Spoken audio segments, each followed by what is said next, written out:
एक वफाकी बजट पेश हुआ और इस बजट के हवाले से बात करने के लिए सूबाई हुकूमत खैबर पख्तूनख्वा के मुशीर ख़जाना मुज़म्मिल असलम साहब जो है वो मेरे साथ मौजूद है। उनसे इस हवाले से मजीद बात करते हैं। मुज़म्मिल असलम साहब, थैंक यू सो मच जी, बहुत शुक्रिया।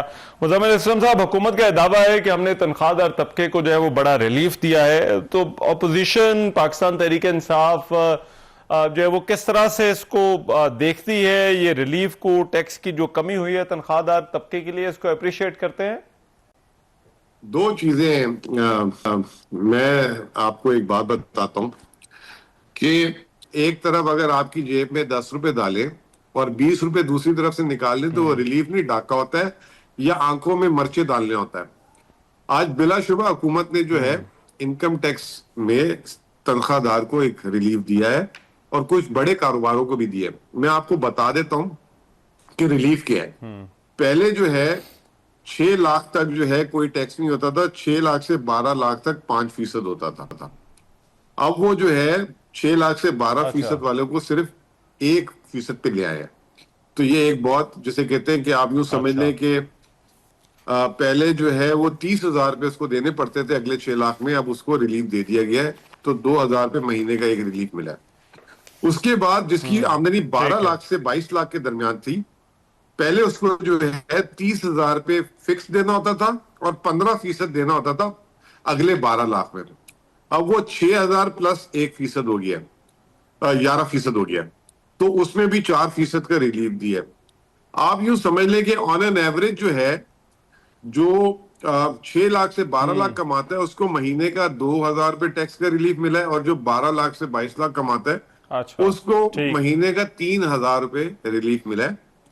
लेकिन अगर फर्ज करें कि महंगाई हुकूमत जो है, अगर किसी की 1 लाख रुपए तनख्वाह है और उसका महीने का 2,000 रुपए टैक्स की बचत हो जाएगी, लेकिन हुकूमत खुद कह रही है कि 8.2% महंगाई होगी, तो ये रिलीफ तो ना हुआ ना, उल्टा महंगाई में उसके अखराजात ज्यादा हो जाएंगे।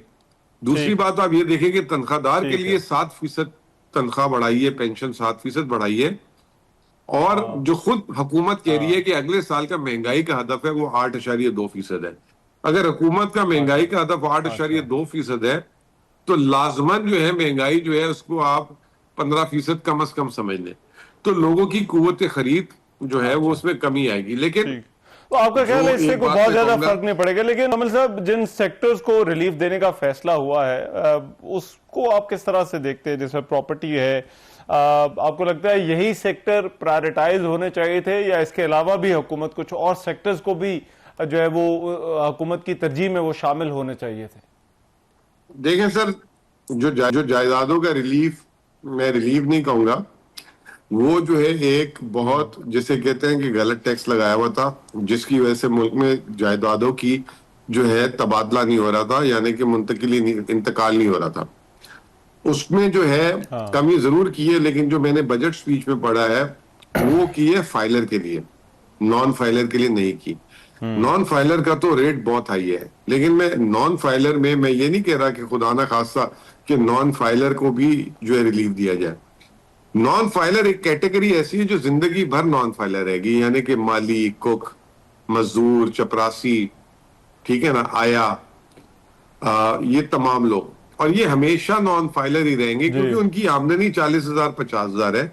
जब वो अपनी एक जायदाद लेते हैं, छोटी सी जायदाद जो 5 मरले से नीचे की होती है, उनको जो है 22 से 25% टैक्स अदा करना पड़ता है, तो वो बहुत बड़ी रकम हो जाती है। फर्ज करें अगर वो 20 लाख की कोई चीज देता है तो 5 लाख रुपए टैक्स बन जाता है।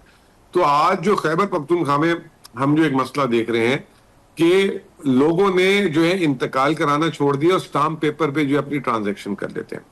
तो मैंने ये हुकूमत को भी समझाया, मैंने ये IMF को भी बात समझाई कि आप जो नॉन फाइलर को बेशक डबल कर दें टैक्स, लेकिन जो छोटी जायदाद है जिसकी अगर कीमत 50 लाख करोड़ के अंदर अंदर है, उनके ऊपर ये जुल्म ना करें, उनको भी फाइलर के बराबर जो है टैक्स रेट करें। अगर आप उनको एग्जाम्पल नहीं कर सकते तो मेरी नजर से नहीं गुजरा, अगर ये दे दिया हो तो बहुत अच्छा है, अगर नहीं दिया तो फिर कोई फायदा नहीं है। आपने जो है ना बड़े लोगों को फायदा दे दिया, और जो असल तबका जो 70% पाकिस्तान की अवाम है उनको आपने इस रिलीफ से बाहर रखा है। ठीक है। और हुकूमत के ये जो मैक्रो इकोनॉमिक ग्रोथ या जो आशारिये हैं उनकी बेहतरी के जो दावे हैं उनको आप किस तरह से जो है वो देखते हैं? क्योंकि हुकूमत का गुज़िश्ता रोज़ भी जब इकोनॉमिक सर्वे आया था तो उस पर कल भी और आज भी इस पर हुकूमत का बड़ा फोकस रहा है। देखिए, उसका जो दावा है ना, उस दावे की कोई वैल्यू नहीं है। दावा जो है अवाम का फीडबैक बताता है। कल मैं एक प्रोग्राम में था, तो वहां पे ये बात की किसी ने, हुकूमत के बंदे ने। तो मैंने एक सिर्फ छोटी सी अर्ज की, उन्होंने कहा कि देखिए हमने इतनी बेहतरीन कर दी है, ये कर दिया, वो कर दिया है। तो मैंने कहा सिर्फ मुझे इस चीज का जवाब दे दें कि अगर आपने इतना सब कुछ बेहतरीन कर दिया है तो फिर आप अपनी काबीना पे रीशफलिंग क्यों कर रहे हैं? उनको तो बजाय उनकी दाद रसी होनी चाहिए कि इतना अच्छा काम किया उन्होंने और मुल्क आपके बकौल बहुत अच्छा हो गया। तो आगे से जवाब देते हैं कि बेहतर से बेहतरी के लिए तब्दीली करना भी जरूरी होती है। तो इससे आप अंदाजा लगा लें अच्छा। कि हुकूमत के दावे जो है वो दावे हैं, और जो उस दावे का फीडबैक आपके सामने है। गिलगित बल्दिस्तान के इलेक्शन में जो हुकूमत को हिस्सा मिला है, इतना कुछ सपोर्ट के बावजूद भी। तो ये मेरा अपना ख्याल ये है कि ये जो 5वां बजट पेश किया है, ये पिछले 4 बजट से मुख्तलिफ नहीं होगा, बल्कि ये शायद और अवाम के लिए जो है कठिन हो वक्त, क्योंकि आलमी हालात भी चेंज हो गए हैं। गल्फ वॉर की वजह से जो है फंडामेंटल्स चेंज हो गए। रेमिटेंसेस में बिल्कुल इजाफा हुआ है इस महीने, और बड़ा अच्छा नंबर आया, $4.3 बिलियन। कभी तारीख में नहीं आया। लेकिन ये नंबर वर्कर्स की आमदनी का नहीं है, ये वो लोग हैं जो शायद वापसी कर रहे हैं अपने सासाजात जिन्होंने बाहर रखे हुए थे, ये वापसी कर रहे हैं। तो इस रेमिटेंस में ये एक बहुत बड़ा हिस्सा है जो इंडिकेट करता है कि आने वाले दिनों में जो लोग वापस आएंगे तो पहले तो उनके लिए भी रोजगार की जरूरत है, दूसरा जो उनकी कंट्रीब्यूशन थी रेमिटेंसेस से उसमें भी कमी आ जाएगी। तो ये जो अगला साल है मजीद चैलेंजिंग होगा।